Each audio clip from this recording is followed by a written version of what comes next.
Tom Watson says Phil Mickelson's U.S. Open antics were much ado about nothing. By all fist-shaking accounts, Phil Mickelson's bizarre and controversial U.S. Open antics recently should have had him locked up in stocks on the Bruce Embankment for crimes against golf.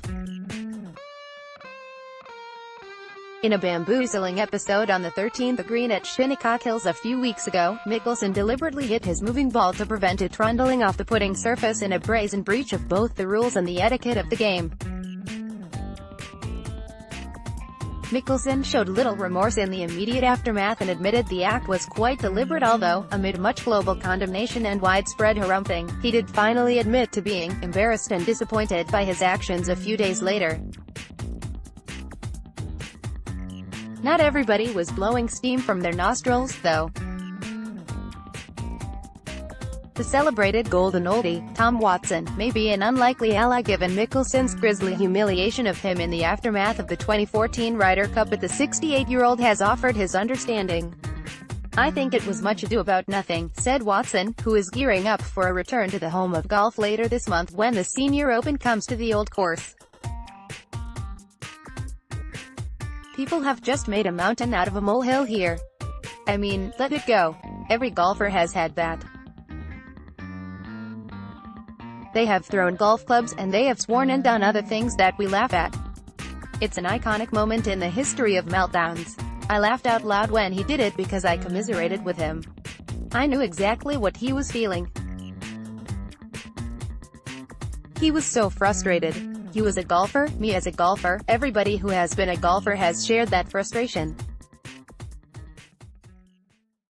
We busted through the frustration level and we just had to act out on it, and that's all he did. No, he shouldn't have been disqualified. No, not at all. He just was totally frustrated about it. He did what any golfer might want to do. Away from the heated topics of debate, Watson is relishing a return to the cradle of the game.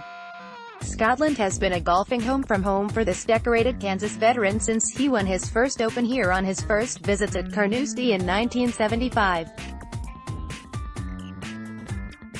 4 of his 5 claret jug conquests were achieved on Scottish soil, while his 3 Senior Open wins have been claimed at Turnberry, Muirfield and Royal Aberdeen.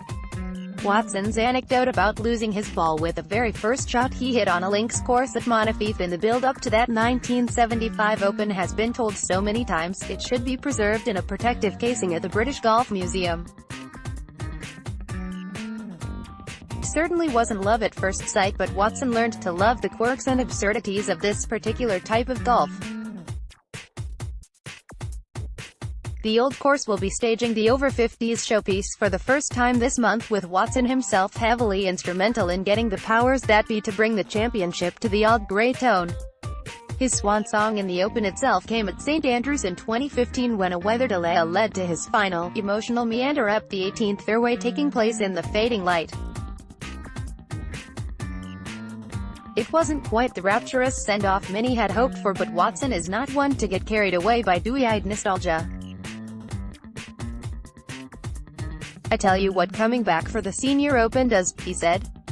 "It allows me to rectify my last hole of Open Championship golf, which I concluded with a pretty good drive, a shank, a 3-putt for a bogey. I'd like to get even with that just a little bit." Watson may be one of the oldest swingers in town on the senior scene, but this hardy competitor won't just coming to St Andrews for a trip down memory lane. "I'm probably the oldest guy in the group, but I still have the belief that I can compete," he said. "I might have a few tricks up my sleeve. That's the links effect for you."